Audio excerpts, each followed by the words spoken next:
Hey guys, tonight we begin with a city that looks like it was designed by a drunk architect. Venice. A city that shouldn't exist, but somehow does, floating like an elegant accident that's been holding itself together for 1,500 years. So before you get comfortable, take a moment to like the video and subscribe, but only if you genuinely enjoy what I do here. And let me know in the comments where you're tuning in from and what time it is for you. It's always fascinating to see who's joining us from around the world. Now, dim the lights, maybe turn on a fan for that soft background hum, and let's ease into tonight's journey together. Before Venice became a floating jewel of art and architecture, it was just a swamp so unpleasant even mosquitoes needed therapy afterward. Imagine endless marshes, saltwater puddles and mud that could eat your sandals. That was the Venetian lagoon. The only thing it had going for it was that no one else wanted it. Back in the days of ancient Rome, this region was less La Serenissima and more La Swampissima. The empire that built aqueducts across mountains and bathhouses heated by science looked at this soggy mess and said, "Nope." You can picture a Roman surveyor standing ankle-deep in muck, sketching for a minute, then quietly tearing up the papyrus and going home early. Still, the Romans being Romans, they couldn't leave it completely alone. They built a few fishing posts and docks around the edges, mostly for the glory of trade and the occasional tax collection. But even they knew this wasn't the place for grand monuments. You can't exactly build a Colosseum when your foundation jiggles like pudding. They called the area Venice, plural, because there were multiple little islands, and probably multiple bad decisions involved in living on them. The locals were fishermen, salt collectors, and people who had apparently lost a bet with the gods. The lagoon offered protection, yes, but also ankle-deep misery for eternity. For centuries, the place just sat there, half land, half water, all damp. Rome ignored it, historians ignored it, even invaders ignored it. Nobody wanted to sack a place that already looked half-sacked. Then, in the 5th century, when the Roman Empire finally collapsed like an overcooked lasagna, barbarians swept through Italy, burning cities to the ground. The survivors looked around and thought, where can we go that no sane person would follow? And someone pointed to the lagoon. Problem solved. So they waded in, built huts on stilts, and told themselves it was temporary, the way every bad decision starts. They had no idea they were founding a city that would one day outlast empires. Rome's marble cracked. Its temples fell. Its emperors faded into myth. But the swamp? The swamp endured. Venice was born not out of ambition or destiny, but pure waterlogged stubbornness. The Roman Empire finally collapsed, spectacularly, like a marble building that forgot about gravity. Barbarians stormed Italy, burning cities, looting churches, and giving historians something to write about for the next 1,500 years. For the survivors, there were two options: stay and die heroically, or leave and live soggily. Most chose the second. They fled north, into the marshy Venetian lagoon, a landscape so bleak it made exile look like a spa day. It was here that refugees from cities like Padua, Aquileia, and Altinum stumbled through waist-deep mud, and collectively decided, fine, we live here now. That's how Venice started, as a group of desperate people hiding from civilization on an island that didn't want them either. There was no solid ground, no farmland, and definitely no plan. These were city dwellers trying to survive in a floating compost heap. The first Venetian homes were rickety wooden huts balanced on planks, supported by logs jammed into the mud. If the tide rose too high, your living room simply became a small indoor lake. You can imagine the early meetings. Should we leave? No, the barbarians are still out there. Should we build somewhere drier? No, that would make sense. So they stayed, hammering tree trunks into the lagoon one by one, turning a swamp into a forest you couldn't walk through. They didn't know it yet, but they were creating the foundations for one of history's strangest cities. The wood came from far away, oak, alder, and larch from alpine forests, dragged by boat down rivers and across trade routes. Each log was a promise that maybe, just maybe, this place wouldn't sink before lunch. They piled thousands of them together, layer after layer, until the ground stopped squishing. That's how Venice began, as a refugee camp that accidentally discovered civil engineering. The early Venetians weren't thinkers or architects. They were survivors with hammers. They didn't care about beauty. They cared about not drowning. But as centuries passed, those soggy platforms hardened, the logs petrified, and the impossible city began to take shape. Venice was never planned. It was improvised, the longest-running temporary solution in world history. And somehow, it held. By the 6th century, the refugees had officially gone from temporary squatters to unintentionally founding a civilization. They now faced the small problem of living on top of liquid mud. You can't just build cities on slime, at least, not unless you're Venetian and dangerously optimistic. The lagoon floor was a mess. Soft clay, shifting silt, and water that liked to rearrange everything twice a day. Most people would have moved. Venice said, "Let's double down." They began hammering millions of wooden piles deep into the seabed. Not a few dozen, not a few hundred. Millions. Each one had to be driven down by hand with mallets the size of small trees. It was less construction and more collective punishment. But it worked. Beneath every Venetian building lies a forest, a hidden empire of timber, driven into the earth and preserved by the oxygenless water. That's the secret. The wood doesn't rot. It turns to stone, mineralized by centuries of salt and pressure. Every palace, every tower, every cafe where tourists now pay €14 for a cappuccino, all balanced on ancient underwater lumber that refuses to die. Venice is literally built on dead trees and denial. Then came the second layer, Istrian limestone, hauled from across the Adriatic. This stone was so dense it laughed in the face of salt water. The Venetians laid it over the piles to form platforms, slabs of solid ground floating above chaos. It was the medieval version of building an apartment complex on a Jenga tower and hoping for the best.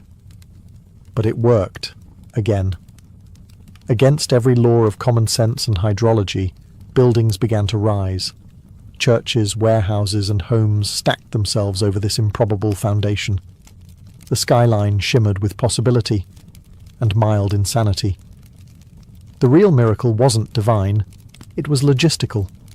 Imagine organizing supply lines to feed, clothe, and shelter a growing city, on islands, in water, with no land, no roads, and no patience.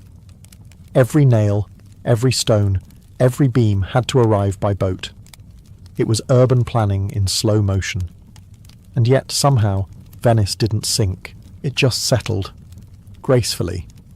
Like an old nobleman refusing to admit he's had too much wine. Even though the Roman Empire had packed up and collapsed centuries earlier, it refused to leave Venice alone. Rome was like that one ex who still influences your decisions long after the breakup, haunting your infrastructure, your design choices, and occasionally your plumbing. The early Venetians, now ankle-deep in lagoon life, were technically living among the ruins of the empire. When the mainland cities fell, they stripped the remains clean. Old Roman bricks, columns, and marble were loaded onto barges and ferried into the swamp. Nothing says fresh start, quite like rebuilding your city with someone else's leftovers. Venice became a Frankenstein's monster of Roman recycling. Every pillar, arch, and statue came from somewhere else, a travelling circus of stolen architecture. The people who couldn't keep Rome alive on land somehow resurrected it on water. And the irony? The bits of Rome they salvaged would outlast the actual Rome. They also borrowed the empire's favourite engineering trick, arches. The Romans loved arches because they could hold up half the planet with geometry and confidence. The Venetians took that idea and ran with it, or rather, paddled with it. They used arches everywhere, to span canals, reinforce walls, and support buildings that really should have collapsed centuries ago. Of course, adapting Roman architecture to a lagoon was a nightmare. You can't exactly pour concrete when your floor moves twice a day. The solution? Hydraulic improvisation. The Venetians used lime, volcanic ash, and crushed stone to create a cement that hardened underwater. Basically, Roman concrete's damp, emotionally unstable cousin. As Venice grew, it began to look like a reflection of Rome, except shinier, smaller, and with more boats. There were basilicas, forums, and squares, all built atop soggy timber and borrowed genius. Rome's grandeur, reimagined by people who were just trying not to drown. That's the real magic of early Venice. It didn't invent new engineering. It just repurposed Rome's, with better waterproofing. Where Rome conquered continents, Venice conquered buoyancy. So even as the empire faded into dust, its spirit lingered in the lagoon, carved into every column and encoded in every bridge. Rome built on rock, Venice built on faith, wood, and a complete misunderstanding of how water works. By the 8th century, the swamp had somehow become a skyline. The impossible had organized itself into neighborhoods, canals, and half-sane street plans. Venice, the accidental city, had officially taken shape. Nobody planned it. It simply happened, the way mold happens when you ignore it long enough. Clusters of muddy huts evolved into villages, villages fused into islands, and islands were stitched together by bridges and trade routes. The whole thing looked less like an architectural plan and more like a coral reef, built slowly, organically, and in defiance of logic. Venice didn't rise, it accumulated. The population exploded. Fishermen became merchants, refugees became aristocrats, and the lagoon, once a hiding place for scared Romans, turned into a floating empire run by people who had absolutely no intention of touching dry land ever again. The Venetians weren't landowners, they were waterlords. Of course, the engineering nightmare never ended. The mud still shifted, the wood still creaked, and the sea still tried to repossess the property every few years. But Venetians, being professionally stubborn, simply adapted. They built more piles, more platforms, and more prayers. Churches were raised on wooden foundations so dense they could support marble domes without collapsing, at least on weekdays. The early canals became highways. Boats ferried goods, people, gossip, and the occasional corpse from one end of the lagoon to the other. It was urban flow management before traffic lights, and it only worked because everyone was equally lost. Venice also developed its own peculiar logic of survival. Since water surrounded everything, why build walls? The sea was the wall.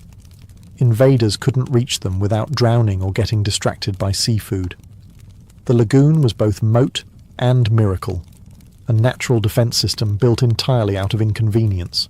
By the year 800, the city had elected its first doge, essentially a glorified mayor in a fancy hat, and declared itself independent from both empires and reality. Venice had arrived, a city of salt and strategy, wood and wealth, that somehow managed to exist between two elements, land and water, chaos and civilization. And all it took was centuries of backbreaking labour, unending anxiety, and blind confidence in timber. By the 9th century, Venice had gone from muddy refugee camp to thriving aquatic tax haven. The swamp dwellers had evolved into merchants, sailors, and politicians who looked at water and saw opportunity, and probably a few unpaid docking fees. Venice wasn't built on land, so it didn't behave like a land city. It didn't have walls, farms, or horses. It had gondolas, sailors, and people who could balance on boats better than they could walk. It was a city designed by fish, for people who refused to drown. The lagoon that once kept invaders out became a gateway to the world. The Venetians turned their swamp into a naval empire, building ships faster than other nations could sink them. Their fleets connected Constantinople, Egypt, and the rest of Europe, trading everything from spices to silk to mild political corruption. Every dockyard was an orchestra of chaos, hammers pounding, ropes snapping, sailors yelling, and someone inevitably falling in. The Venetians became masters of maritime engineering, designing lightweight, fast ships that could outrun pirates and outmaneuver rivals. These weren't just traders. They were weaponized accountants with sails, and the city itself was booming. not figuratively, but audibly. Construction never stopped. Palaces grew out of the lagoon like coral reefs covered in marble. Every family that made money immediately tried to prove it by building a house slightly taller, shinier, or more impractical than their neighbours. If your home didn't threaten to collapse under its own luxury, were you even Venetian? The economy was booming too, mostly because Venice invented capitalism while pretending it was civic duty. The Doge ruled with elegance, the merchants ruled with ledgers, and the commoners ruled with gossip. Together, they created a government so complicated it made Rome look like a lemonade stand. Venice had no natural resources, no farmland, and no army. Just ships, ambition, and saltwater confidence. Somehow, that was enough. By the 11th century, Venice wasn't just surviving, it was thriving. The swamp people had become the water people, the middlemen of the medieval world. They didn't conquer land, they conquered logistics. And that, in the Middle Ages, was far more profitable. If you ever visit Venice and wonder why there are no streets, the answer is simple. They tried, and the streets sank. The city quickly realized that in a place where the ground behaves like pudding, wheels were useless, so they chose boats. Boats don't mind floods, and they don't need paving, a win-win for any civilization founded on mud. Thus, Venice reinvented urban planning. While the rest of Europe was arguing over cobblestones, the Venetians dug channels. Every neighbourhood was built around water routes like veins in a living creature. The canals weren't decoration. They were roads, sewers, and occasionally bathtubs. It wasn't elegant at first. Early canals were basically ditches filled with regret. But the Venetians, being stubborn perfectionists, dredged and reshaped them until the lagoon became an aquatic grid system. They lined the edges with stone embankments, turning marshy chaos into navigable beauty. What started as survival engineering became urban poetry. And so, the gondola was born, sleek, quiet, and just narrow enough to fit through alleys that double as rivers. Each one was handcrafted and asymmetrical to compensate for the rower's single oar. It was the medieval equivalent of a luxury sports car, except it smelled faintly of salt and existential dread. Life flowed with the tides. Deliveries came by boat, funerals by boat, weddings by boat. Even arguments were conducted mid-canal, with shouting gondoliers throwing insults instead of punches. Venice became a city where people didn't walk. They glided. Of course, this also meant you couldn't casually leave your house without risking a swim. A single wrong step and you were part of the fish ecosystem. Children learned to row before they learned to run. And yet, somehow, it all worked. The canals became Venice's identity. While other medieval cities were choking on smoke and mud, Venice shimmered, clean, reflective, and slightly smug about it. The water that once threatened to drown them now carried their wealth, their art, and their attitude. Venice had done the impossible. It built civilization not on top of nature, but with it, a partnership between human madness and tidal patience. It wasn't just a city anymore. It was a floating experiment in controlled chaos. By the 12th century, Venice had stopped pretending to be humble. The city that once hid from barbarians was now flaunting marble palaces and bell towers, all standing miraculously on water. It was as if the Venetians looked at the laws of physics and said, "We hear you." We just don't care Venetian architecture was born from defiance, not of enemies, but of gravity. The builders knew their foundations were wooden stilts jammed into sludge, yet they decided to pile several tons of limestone and marble on top anyway. It's the kind of optimism that could only come from a people who live in denial every high tide. Each building was a gamble. The Doge's Palace, the Basilica di San Marco, the endless row of palazzi along the Grand Canal, all of them testaments to human ego and good waterproofing. Every facade sparkled with Byzantine mosaics, Gothic arches, and enough ornamentation to make Rome jealous. The result? A skyline so delicate it looks like it's about to fall over, but refuses to out of spite. To outsiders, Venice seemed enchanted. To locals, it was just stressful. The weight of all that beauty was literally dragging the city down. A slow-motion collapse they called subsidence, or as modern engineers put it, "We told you so." But Venetians didn't stop. They doubled down on their floating empire, layering palaces like pancakes and carving windows shaped like dreams. Architects obsessed over light, how it bounced off canals, reflected off marble, and blinded visiting diplomats just enough to make them sign bad trade deals. Everything in Venice was designed to impress.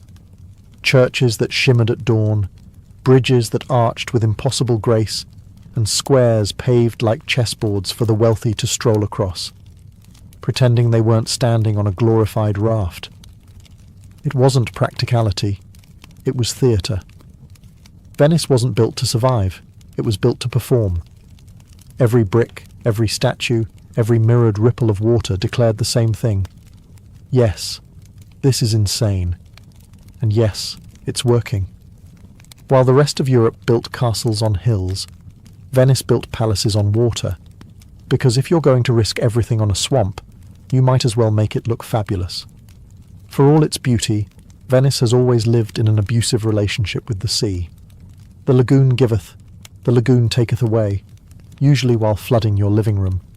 The same water that carried Venice's trade, reflected its palaces, and kept barbarians away also quietly ate the city from below, molecule by molecule. Salt water is nature's slowest, pettiest assassin. It seeps into brick, corrodes stone, and leaves behind a crust of glittering ruin. Every day, the tide licked the city's foundations like a cat testing its prey, waiting for the moment gravity would give up. The Venetians called it aqua alta, high water, but really it was just the sea reminding them who was boss. To survive, the Venetians became obsessive maintainers, the medieval version of people who vacuum before guests arrive, except their guests were floods. They scraped barnacles, replaced rotting piles, patched cracks with lime and prayers. The city employed entire crews whose full-time job was arguing with the ocean. Stone was the worst victim. The famous Istrian limestone, chosen for its toughness, could resist salt longer than most marriages, but even it surrendered eventually. The lower walls of buildings began to crumble, turning palaces into salt-lick sculptures. Residents adapted by moving their furniture upstairs, not because of feng shui, but because downstairs had become part of the lagoon. Venetians didn't panic. They innovated. They built water barriers, raised thresholds, and installed secret floodgates in churches that were supposed to symbolize humility. They became masters of denial, literally. If the water rose, they just pretended the city had a second floor. And yet, in the quiet hours after a storm, when the moonlight shimmered on the flooded piazzas, Venice looked ethereal, beautiful because it was fragile, proud because it was doomed. The saltwater enemy was relentless, but so were the Venetians. Their battle wasn't about victory. It was about endurance, a centuries-long standoff between architecture and chemistry. Most cities die of conquest, plague, or neglect. Venice is being gently dissolved by the same element that made it rich. And the people? They still sip espresso while their floors glisten underwater, muttering the city's unofficial motto, "It could be worse. At least it's not raining." By the 13th century, Venice wasn't just a city anymore. It was an empire on training wheels. While everyone else in Europe was stabbing each other for farmland, Venice was busy writing laws, counting money, and pretending wood doesn't sink. Somehow, this floating experiment had turned into a functioning republic. The government of Venice was a bureaucratic masterpiece, part democracy, part aristocracy, part group therapy session. At the top sat the Doge, elected for life but mostly trapped in ceremonies and elaborate hats. Beneath him were councils, committees, subcommittees, and the Council of Ten, which sounds like a band but was actually the most feared political machine in Europe. It handled espionage, corruption, and the occasional mysterious disappearance, all in writing, of course. Running a republic on stilts came with unique challenges. There were no city walls, no farmlands, and not much solid ground to store secrets. So Venice became obsessed with paper. Contracts, treaties, maritime codes, all neatly archived, while the floorboards creaked beneath them. Diplomats described the city as a masterpiece of order built entirely on chaos. They weren't wrong. Venetian politics ran on two things: trade and paranoia. The city's power depended on the sea, and the sea was unpredictable, just like its rivals. Every citizen was part merchant, part spy. Information moved faster than ships, and gossip was currency. You didn't just sell silk or salt, you sold intel. Venice basically invented LinkedIn, but wetter. Meanwhile, the economy flourished. The Arsenale, Venice's shipyard, could build a galley in a single day, centuries before mass production became a buzzword. Imagine an assembly line powered by hammers, rope, and loud opinions. Ships rolled out daily, carrying goods, soldiers, and sometimes questionable morals. And through it all, the city balanced, literally. The same creaking foundations that held palaces now held the machinery of government. Every decision, every law, every pile-driven compromise kept Venice afloat in more ways than one. The Republic of Venice wasn't born from ideology. It was born from logistics. It worked not because it was fair or moral, but because it was organized, ruthlessly, beautifully, and with just enough corruption to stay interesting. In short, Venice didn't rise through conquest. It rose through paperwork. By the 15th century, Venice had entered its Renaissance era, the golden age when art, money, and ego collided beautifully. The city was rich beyond reason, glittering with trade profits and moral flexibility. It had no land, no army, and no fresh water. But it did have painters, philosophers, and a collective belief that marble could fix anything. Venetian nobles began competing to see who could build the most beautiful house on the most unstable foundation. Yes, my palace leans slightly, one might say, but look at the reflection. The Grand Canal became an architectural catwalk where every facade screamed, "I'm wealthy, please notice before I collapse." This was also the age of Palladio, Titian, and Tintoretto, men who painted, built, and decorated as if the city weren't sinking beneath them. Churches glowed with mosaics made from crushed gemstones, and ceilings turned into oil-painted heavens. Venice became a masterpiece balancing on anxiety. Of course, all that beauty came with weight, literal tons of it. Each new palace pressed harder into the mud, forcing the city to sink faster. It was the Renaissance version of overdrafting your architectural credit card. Engineers begged for restraint. Artists laughed and ordered more marble. Meanwhile, the lagoon began to exact its revenge. Salt crept into everything: walls, art, even people's shoes. The lower floors of buildings turned into amphibious habitats, and the city developed a new fashion trend: permanent dampness. Still, no one cared. Venice had become Europe's mirror, a city of light, reflection, and delightful denial. Visitors called it the Jewel of the Sea. Locals called it Tuesday. The whole place shimmered, floating somewhere between divine inspiration and structural failure. But even as the beauty reached perfection, something underneath was cracking. The trade routes were shifting, the Ottoman Empire was flexing, and the city's wealth was beginning to evaporate like mist. The Golden Age glittered because everyone was too polite to admit the tide was rising. Venice, in all her painted glory, had built her Renaissance on borrowed time and borrowed lumber. The city wasn't defying gravity anymore. It was negotiating with it, one tide at a time. Venice had a problem, and for once it wasn't flooding. It was logistics. By the 16th century, the Grand Canal had become the city's main artery, wide, majestic, and utterly inconvenient to cross. There were ferries, yes, but they were slow, wet, and smelled like wet democracy. The people demanded a bridge. Now, most cities would just build one and move on. Venice, however, debated the matter for decades, because every architect knew that putting a stone bridge across a moving body of water resting on mud was optimistic. But in true Venetian fashion, they decided to do it anyway. Elegantly and with maximum risk. Enter the Rialto Bridge, completed in 1591, the most beautiful engineering gamble in Renaissance Europe. It was a single-span stone arch stretching 24 metres across the Grand Canal, balanced perfectly on thousands of timber piles beneath. Critics said it would collapse immediately. Engineers said it was impossible. The Venetians said, "Hold my wine." They built it in 3 years. No scaffolding, no steel, no margin for error, just math, marble, and unreasonable confidence. When the bridge opened, people walked across it cautiously, waiting for disaster. But the thing refused to fall, as if gravity itself was too impressed to interfere. The Rialto became more than a bridge. It was a stage. Shops lined both sides, selling jewellery, silk, and probably overpriced souvenirs even then. It connected the city's two hearts, the market of San Polo and the grandeur of San Marco, in one sweeping gesture of arrogance and grace.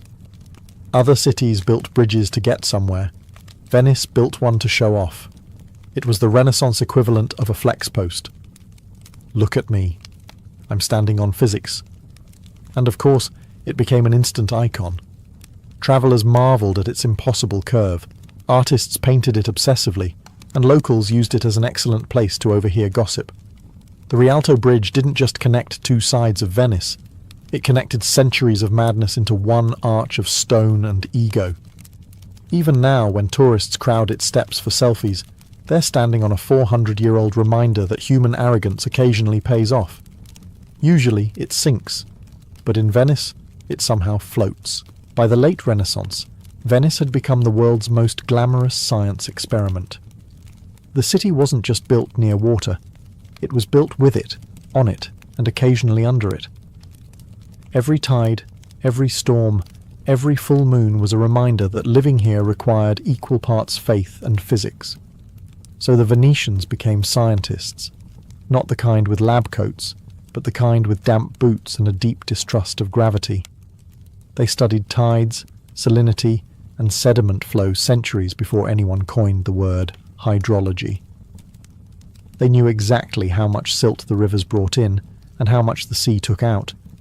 Venice wasn't just surviving the lagoon, it was managing it like a high-maintenance relationship. The biggest problem was silt. Rivers dumped tons of it into the lagoon, threatening to turn Venice back into the swamp it started as. So, what did the Venetians do? They redirected the rivers, not metaphorically, literally. They dug new channels to send the Brenta and Piave rivers elsewhere, away from the lagoon. It was environmental manipulation on a godlike scale, carried out by men in tights. Of course, these projects were risky. Diverting rivers could easily flood nearby towns, but that wasn't Venice's problem. Those towns were on land, and therefore unimportant. Then came the floodgates. Wooden barriers designed to hold back the worst tides. They weren't perfect, but they gave the illusion of control, which is really all humanity has ever wanted from nature. Venetian engineers were basically the first to look at the ocean and say, "You work for me now." The city's obsession with balance became both its brilliance and its curse. Everything, tides, trade, architecture, even politics, was a delicate equation that had to be constantly adjusted. One wrong calculation, and you'd wake up owning a fish farm instead of a bedroom. But somehow, the system worked.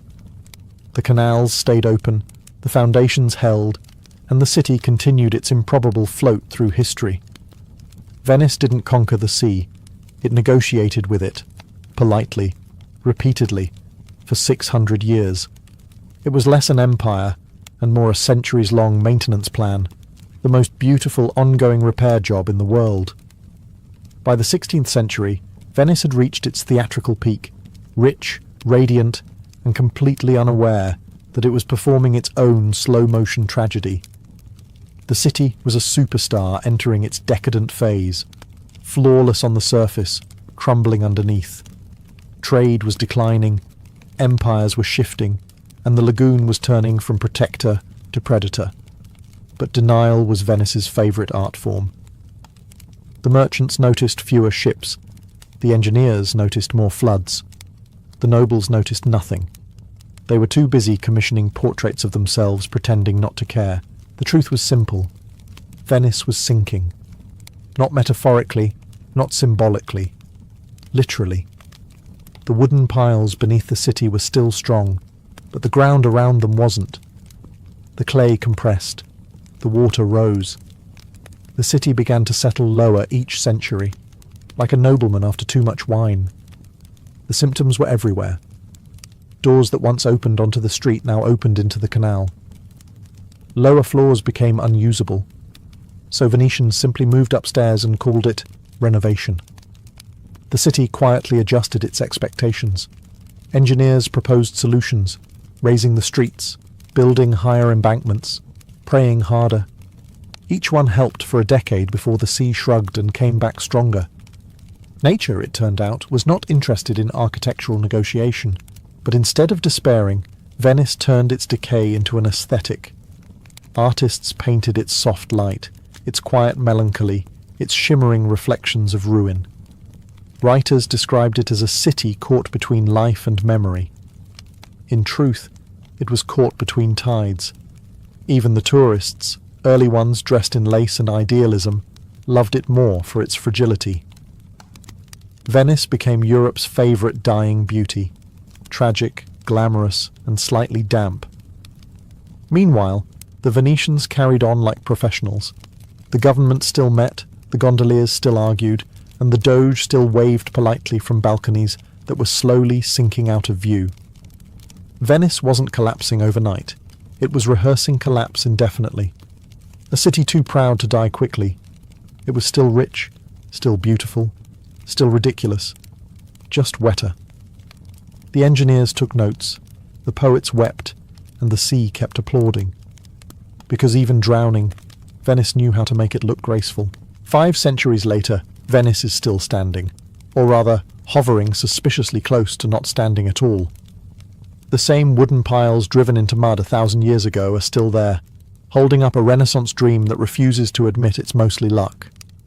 It's a miracle of endurance and poor planning. The city never truly conquered nature. It just negotiated with it, daily, with the patience of a tired marriage. The sea rises, Venice adjusts. The salt eats, Venice repaints. Floods come, Venetians shrug and order espresso. Every inch of the city is an argument between human pride and the physics of water. Modern engineers call it subsidence. Locals call it Tuesday. The streets flood, the tourists panic, and the gondoliers carry on singing like this is fine. Because to them, it is. They've been living in a slow apocalypse for centuries.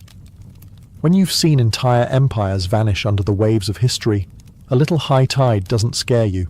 The real secret of Venice isn't its beauty. It's its refusal to die properly. It's too stubborn, too proud, too aware that the world is still watching. The city that began as a refugee camp in a swamp became a republic, an empire, an art gallery, and finally, a cautionary tale about building anything near water. And yet, it endures. Every bridge and canal is part of a choreography, a centuries-long balancing act between ambition and decay. The same marble that dazzled the Renaissance still glows at sunset, its reflection rippling in the canals like time itself laughing softly. The city may sink, but its image never does. Venice is not a monument. It's a performance, one that's been running for 1,500 years without intermission. The actors change, the water rises, the set warps a little, but the show goes on, and maybe that's the real lesson of Venice. You don't need to win against nature. You just need good lighting, excellent balance, and the confidence to keep pretending it's all under control. The rest is maintenance. High in the fog-drenched Alborz Mountains, where the wind whispered through stone and legend, a fortress named Alamut guarded more than walls. It guarded an idea.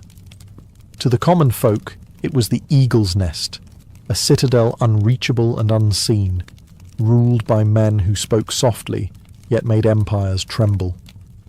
From here, Hassani Sabah, the enigmatic old man of the mountain, created not merely a sect, but a myth that would ripple across continents. The Hashashin, or Nizari Ismailis as they truly were, emerged in the 11th century. born from the fractures of Islam itself.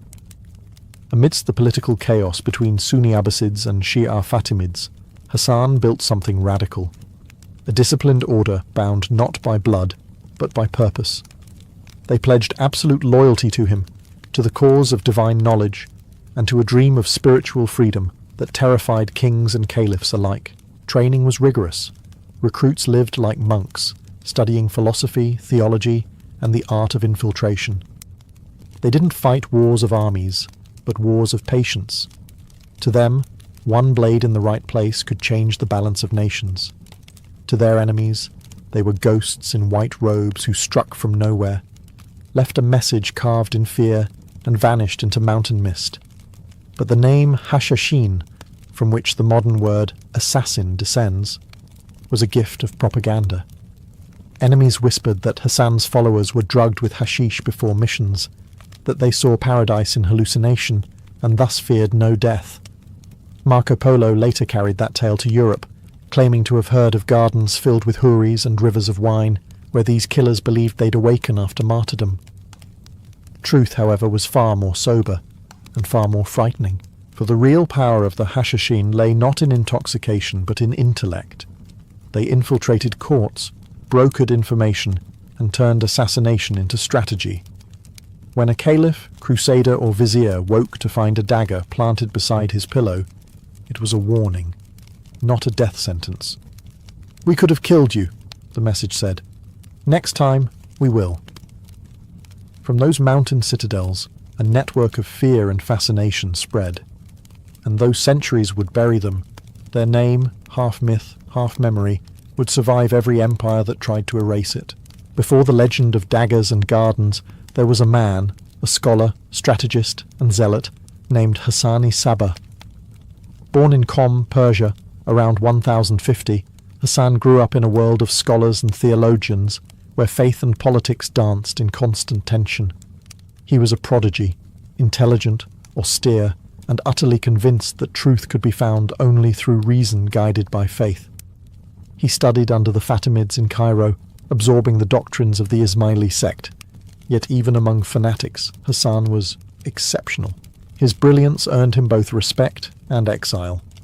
The Fatimid caliph in Cairo, suspicious of Hassan's ambition, cast him out, a move that would, ironically, create his most dangerous enemy.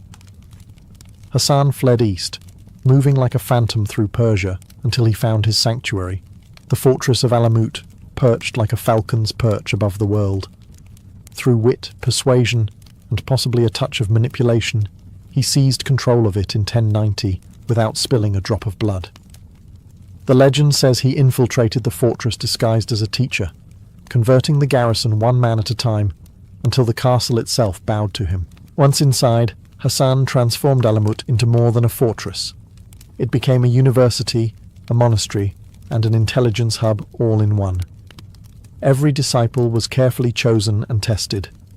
The young men were taught theology, philosophy, and languages, but also disguise, stealth, and the anatomy of a perfect kill. He forbade indulgence, demanded silence, and preached that martyrdom was not death, but union with the divine. His men were so devoted that they would leap from towers at his command to prove their loyalty, an act that horrified outsiders and immortalized his authority.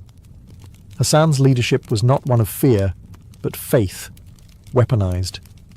He ruled for 35 years without leaving Alamut once, directing operations through letters, coded messages, and whispers carried by loyal couriers. Assassinations under his command were surgical. Viziers, generals, even Seljuk princes fell by daggers guided by his ideology.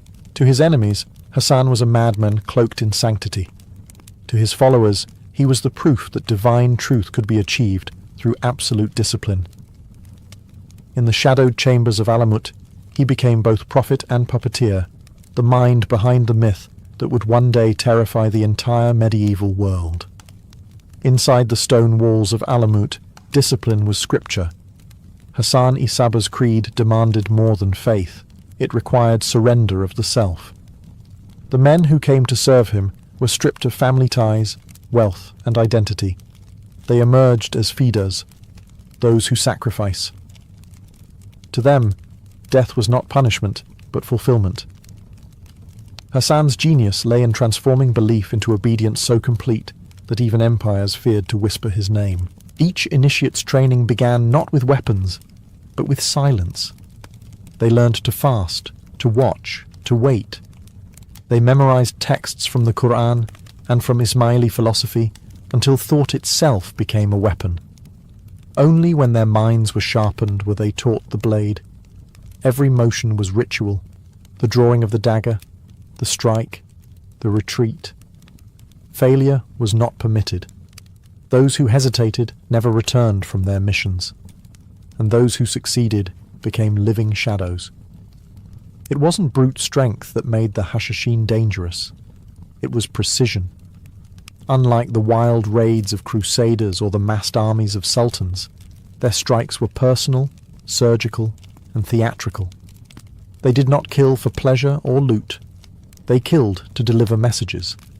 A single assassination might halt an invasion, end a feud, or reshape a dynasty's policy overnight. Hassan had created the first psychological warfare network long before the term existed, and yet their creed was not chaos. Hassan's assassins followed strict moral parameters. Their targets were chosen with deliberation, often men who had betrayed pacts, persecuted the Ismailis, or threatened their survival. To kill without purpose was forbidden. To die without conviction was shameful. In time, their methods inspired terror bordering on superstition. The dagger left on a pillow, the whisper in the dark, the rumour of a man smiling before death, all became signatures of the Hashashin. Even hardened generals would pray before sleeping, fearing that a servant or bodyguard might already be one of Hassan's own. To outsiders, they were fanatics. But within Alamut's halls, they saw themselves as soldiers of truth, men who believed that one act of sacrifice could purify a world poisoned by corruption. Their creed was simple yet absolute. The blade serves not hatred, but destiny. And in that, they found both purpose and peace. By the early 12th century, the name Hashashin had already begun to crawl through the corridors of power like a chill. The first confirmed assassinations were not random acts of terror, but strategic executions, carried out with almost theatrical precision. Hassani Saba's men didn't merely kill, they performed death. Each strike was both message and miracle, a demonstration of reach that mocked every fortress, guard and army on earth. Their first great target was Nizam al-Mulk, the powerful vizier of the Seljuk Empire, a man whose influence stretched across Persia and Syria. In 1092, disguised as a wandering dervish, a lone feeder approached the vizier's litter under the pretext of presenting a petition. When the vizier unrolled the paper, the assassin plunged a dagger into his heart. The fidar was instantly cut down by guards, but the message had been delivered. Even the mightiest minister was not beyond the mountain's grasp. News of the killing spread like wildfire, and with it came a kind of awe. The Hashashin had no armies, yet they wielded the power of fear more effectively than any legion. They operated with surgical intelligence, blending faith, politics, and theatre into one potent formula. Each mission was designed to echo, to whisper through the courts of sultans and crusader kings alike. Soon, assassination became diplomacy. Princes who once cursed Hassan's name began to send him tribute, desperate to buy safety. Rumours swirled that the Hashashin maintained spies in every royal court, that no oath or alliance was safe. Even crusaders in distant Jerusalem spoke of them in hushed tones, believing them to be invisible servants of death. But Hassan was not reckless. Each strike was chosen to maximize terror with minimal bloodshed. Killing one ruler could paralyze 10 armies. Leaving a warning dagger on a pillow could achieve more than a massacre. Hassan's true genius lay not in the act of murder, but in the threat of it. The result was paradoxical. Peace through fear. Villages near Alamut slept soundly, untouched by war, because everyone knew that crossing Hassan's path meant vanishing from history. It was controlled by myth, and Hassan was its invisible emperor, ruling the world from his eagle's nest with nothing but whispers and blades, When Marco Polo passed through the East 2 centuries later, he brought with him one of history's most enduring and misleading legends. He claimed that Hassani Sabah lured young men into his service using an earthly paradise, a secret garden filled with wine, women, and wonder. Drugged with hashish, the initiates would awaken in this artificial Eden, believing they had glimpsed the rewards of martyrdom. When they awoke again in Alamut, Hassan would tell them, "Serve me, and you shall return to paradise forever." It was a story made for medieval Europe, a tale of Eastern decadence and devilish cunning. But while it captured imaginations from Venice to Paris, the truth was less indulgent and far more intelligent. There is no record, in any Persian or Arabic source, of such a garden ever existing. The myth likely came from hostile chroniclers eager to portray the Ismailis as heretics, intoxicated by drugs and illusion.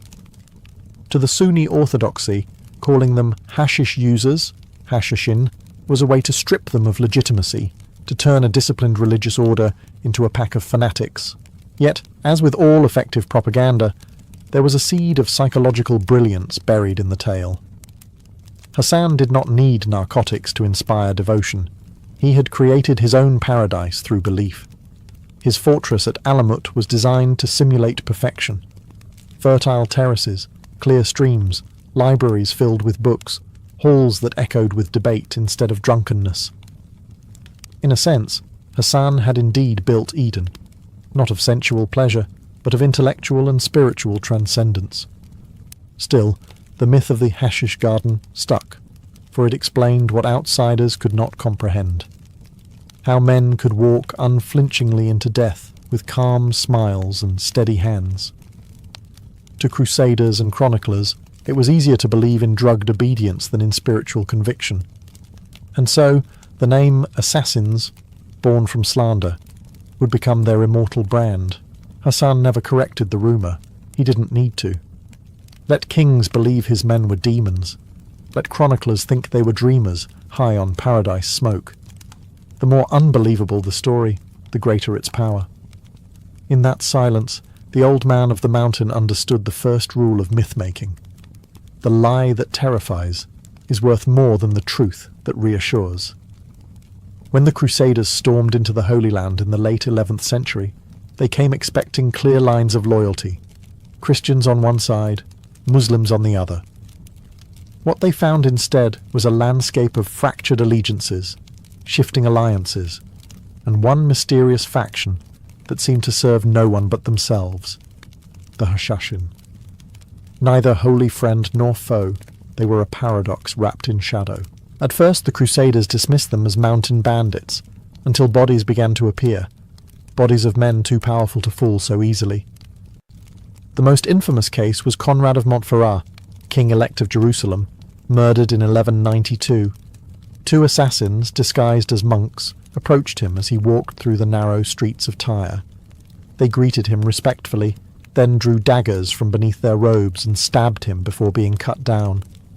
To the Crusaders, this was an act of pure evil.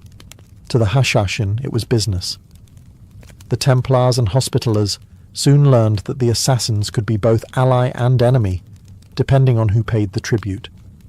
Richard the Lionheart is rumoured to have negotiated with them, while Saladin himself survived multiple assassination attempts. Once, after an unsuccessful attack, he reportedly awoke to find a dagger and note left on his pillow. "You are in our power." The message was not just a threat. It was a reminder that even the mighty Sultan was mortal. In their strange neutrality, the Hashashin became a political wildcard. They attacked both Christian and Muslim leaders, but never for faith, only for purpose. Some Crusader chroniclers even admired them, describing their courage and the eerie calm with which they faced death. Others, horrified, claimed they were demons who worshipped false gods in the mountains. Their influence extended beyond swords and politics. They introduced Europe to the idea of the invisible killer, the man who moves unseen, acts alone, and topples empires with one well-placed strike. In time, that idea would outlive the sect itself, shaping everything from medieval paranoia to modern espionage. To the Crusaders, the Hashashin were a mystery that defied the logic of chivalry. They fought without banners, prayed without priests, and killed without armies. A mirror held up to the arrogance of kings and knights who believed that power could only come from force. Alamut was more than a fortress. It was a statement carved in stone. Perched high in the Elburz Mountains, it seemed to defy the world below, a citadel built not just for war, but for thought. While Crusader castles bristled with towers and catapults, Alamut's greatest weapon was its library. Within its walls, Hassan-i-Sabbah gathered scholars, astronomers, and philosophers from across Persia and beyond, forging a sanctuary of intellect in an age of ignorance. The Hashashin were not mere killers, they were thinkers. At Alamut, science walked hand in hand with faith. Students studied mathematics, astronomy, medicine, and the art of logic alongside theology and covert tactics. Some accounts describe vast archives of manuscripts where the works of Greek, Persian and Arab thinkers were preserved. Hassan, despite being a man of iron discipline, believed that knowledge was the highest form of worship, and ignorance the greatest sin. Daily life inside Alamut was as strict as any monastery. Every moment had purpose. The feeders trained in silence, scholars debated the structure of the cosmos, and scribes copied precious texts by lamplight. The atmosphere was a paradox, austere yet alive, secretive yet curious. Outsiders imagined it as a den of heresy and hedonism, but inside it was more akin to a university run by ascetics. Hassan ruled with ruthless order. Even laughter was rare. Music and wine were forbidden. Discussion and study were compulsory. Yet through this rigidity, he achieved something astonishing. He turned assassins into philosophers, and philosophers into believers. The mind, he taught, was the sharpest dagger of all. When Mongol forces later sacked Alamut in 1256, they found no hidden garden of sin, only scrolls, instruments, and the charred remains of books the invaders couldn't comprehend. The Mongol chroniclers, puzzled, noted that the fortress of the assassins had more in common with a school than an army camp. From the outside, Alamut appeared a fortress of fanaticism. From within, it was a bastion of order and enlightenment. That contrast between the myth of madness and the reality of discipline is what made the Hashashin immortal in memory. Their fortress stood as both monastery and machine, shaping warriors who wielded faith and reason with equal precision, and who, even in silence, changed history. By the mid-13th century, the world had changed. The Mongols had thundered westward like a storm that devoured cities, kingdoms, and dynasties in its path. No wall was too high, no empire too sacred. When the Ilkhanate forces under Hulagu Khan turned their gaze toward the Elburz Mountains, the assassins faced a threat unlike any before, an enemy immune to fear. Daggers meant little to men who thought death an honor. At this time, the Nizari Ismaili leadership had passed far from Hassan-i-Sabbah's disciplined iron grip. His successors had softened, dabbling in diplomacy and comfort.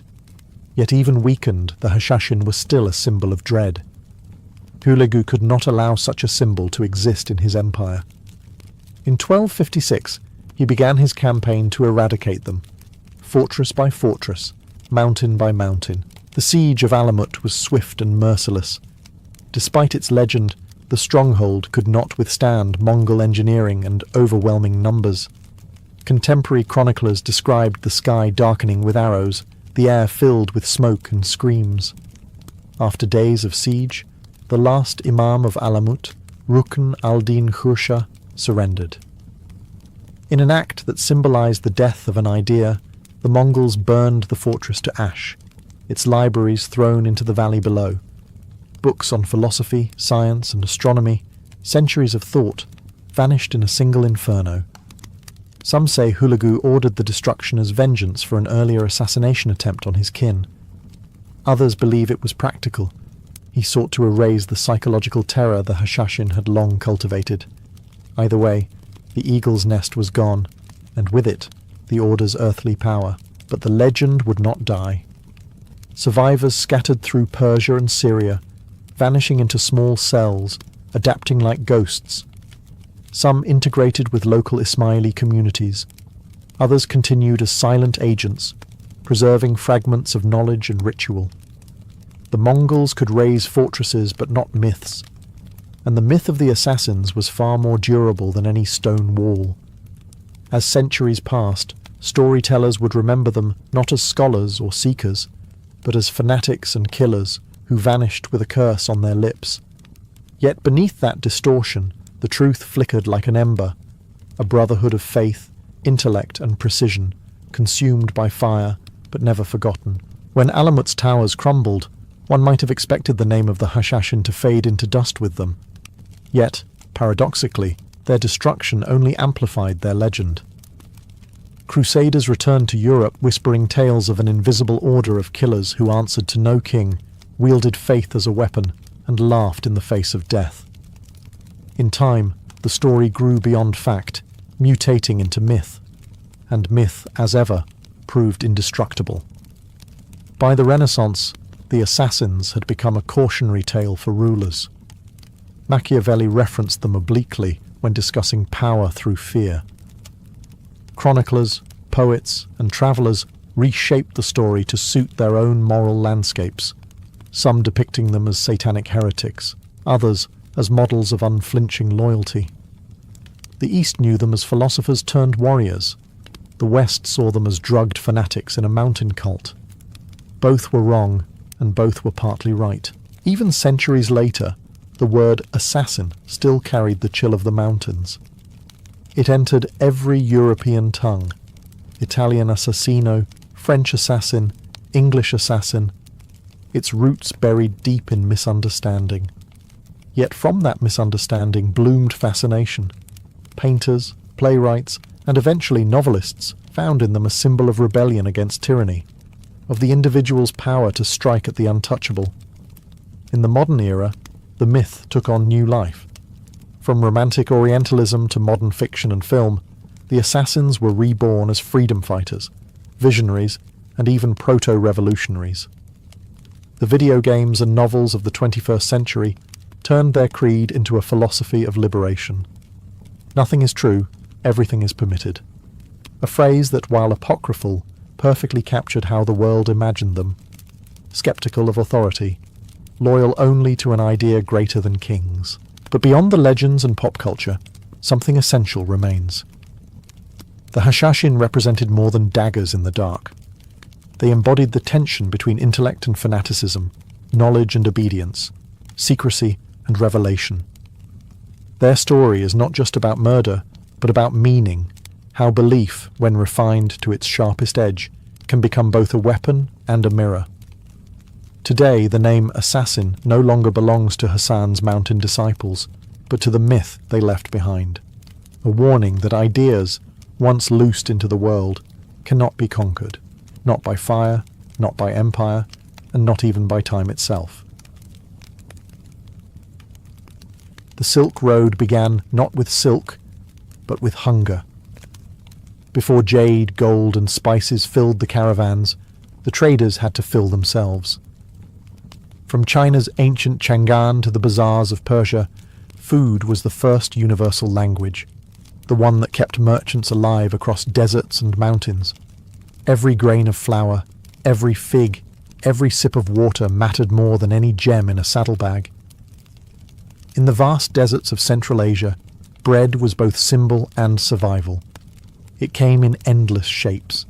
The Persian nani sangak baked on hot stones, the Central Asian lepeshka slapped against the inside of clay tandoors, and the chewy, rope-patterned Uyghur bread baked under sand and embers.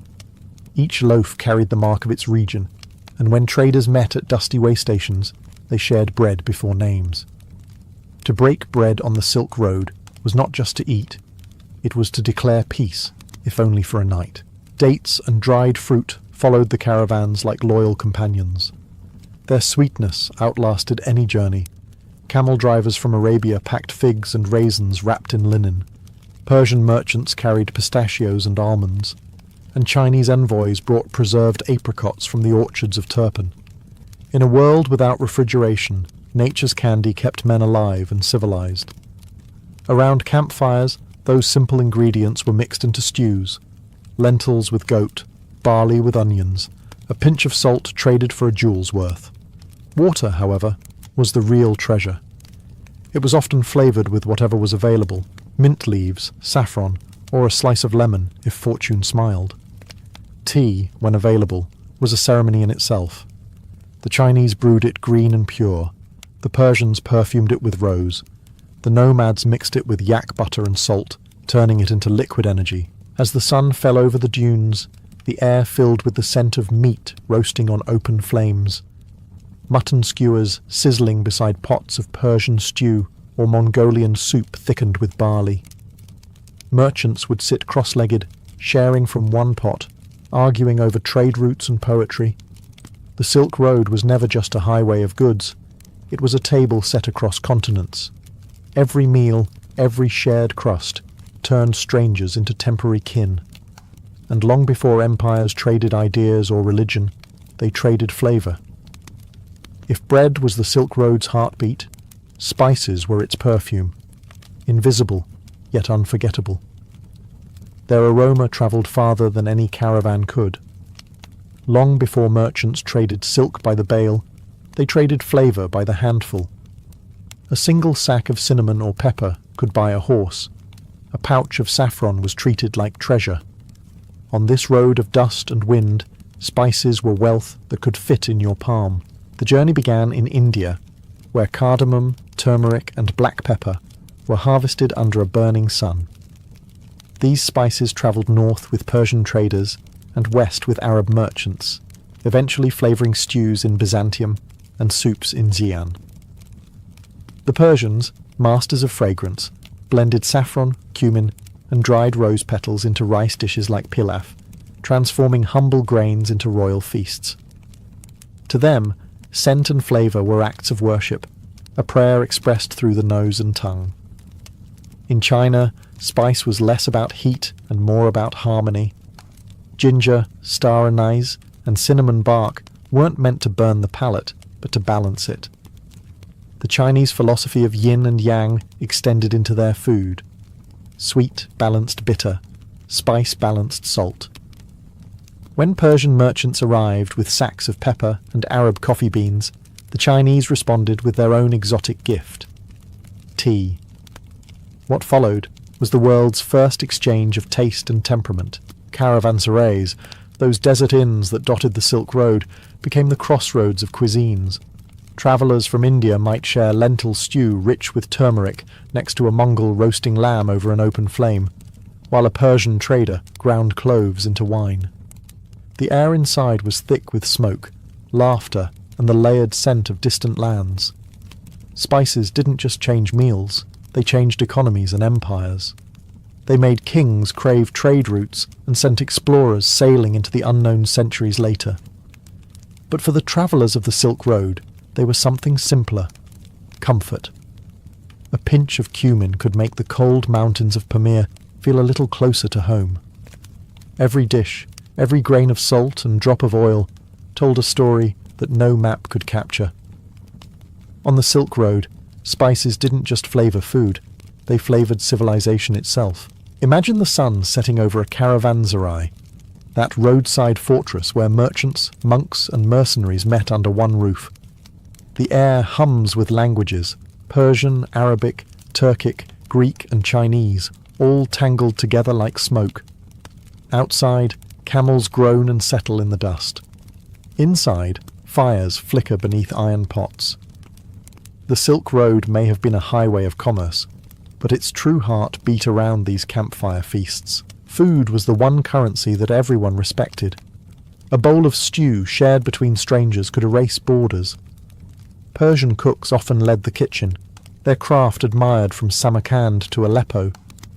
They simmered lamb and chickpeas with dried limes, garlic and saffron, filling the night air with a golden aroma.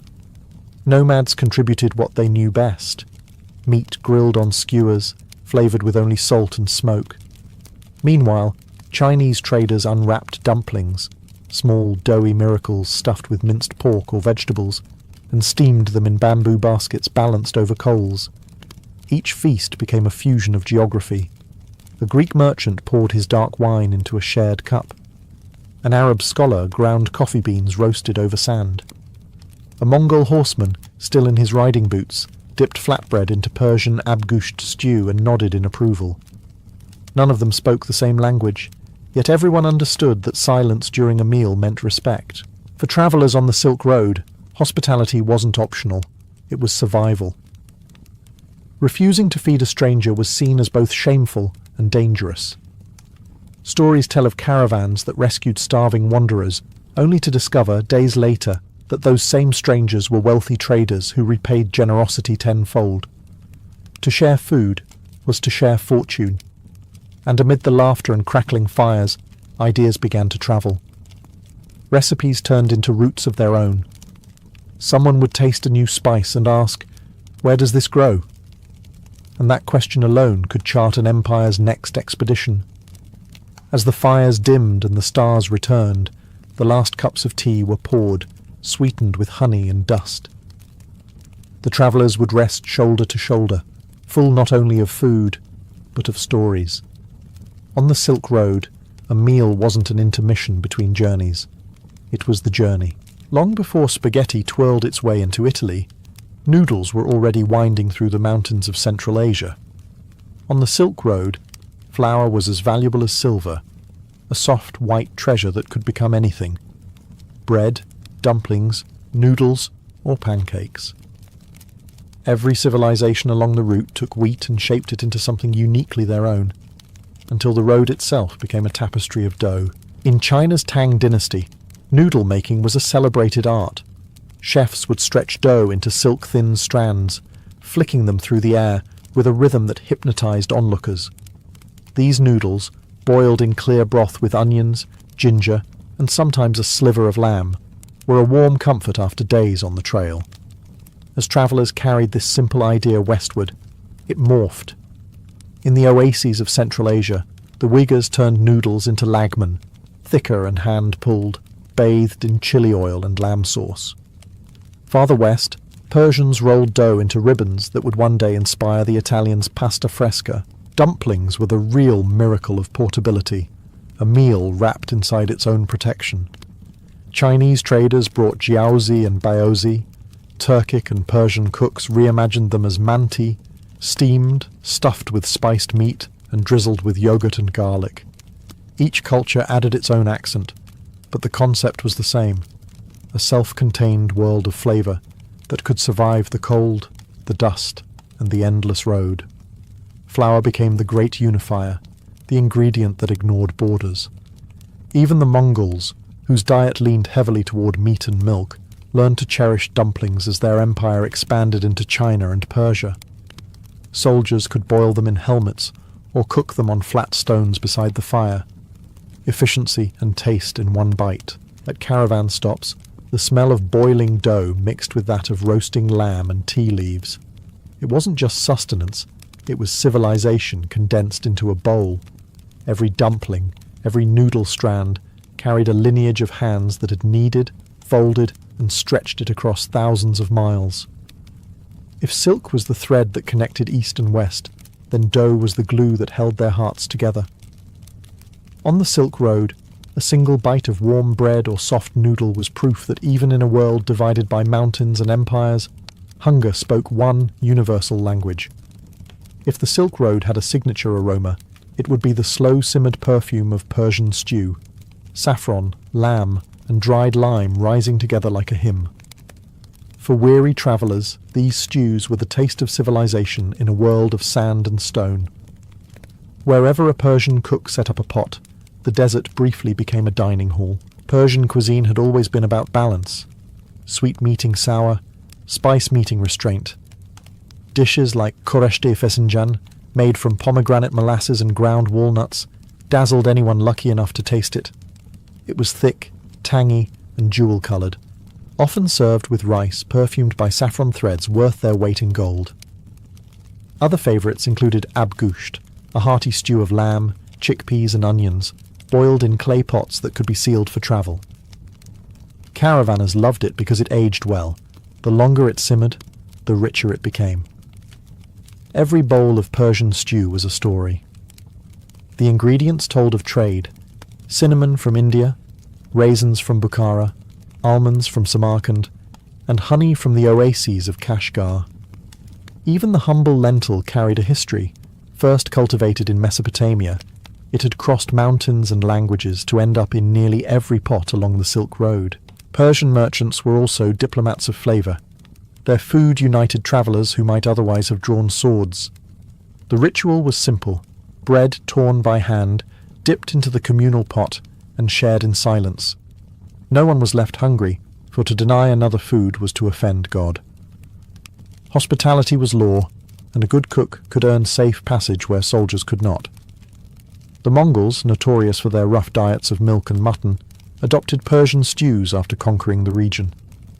They called them soups of patience, food that taught stillness, simmering for hours as the world burned outside. Even the Chinese envoys who tasted them on their westward missions sent home notes about the red stews of Persia, fragrant and deep as poetry. When night fell over the desert, the last embers of the cooking fire glowed beneath iron pots. The stars above mirrored the pomegranate seeds below, small, bright, and eternal. On the Silk Road, Persian stew wasn't just sustenance. It was warmth, art, and diplomacy ladled into a single bowl. When the Mongols thundered onto the Silk Road in the 13th century, they brought not only conquest, but appetite. Their empire stretched from Korea to the Black Sea, and with it came a blending of flavours on an unprecedented scale. Yet at heart, Mongol cuisine remained loyal to the steppe, a diet built on what could walk, graze, or be milked. In the open plains of Mongolia, there were no vineyards, no olive groves, no spice gardens, only herds. Every animal was a pantry. Sheep, goats, and horses provided meat, milk, and fat. Cows gave butter, and camels gave both transportation and occasionally dinner. Meat was roasted on iron skewers, or boiled in water flavoured only by its own fat. To a Persian or Chinese merchant used to saffron and herbs, it might have seemed plain, but to a Mongol horseman it was perfection. Their most famous drink was airag, fermented mare's milk, tangy and mildly alcoholic. It was the beverage of conquerors, poured for guests in leather flasks and served as both refreshment and greeting. In colder months, Mongols made sute tsai, tea brewed with salt and yak butter, a strange mix that fueled armies through frost and fatigue. The Mongols valued efficiency over luxury. Food needed to travel easily and last long. Dried curds called arul were perfect for the road, rock-hard nuggets of milk that could last months without spoiling.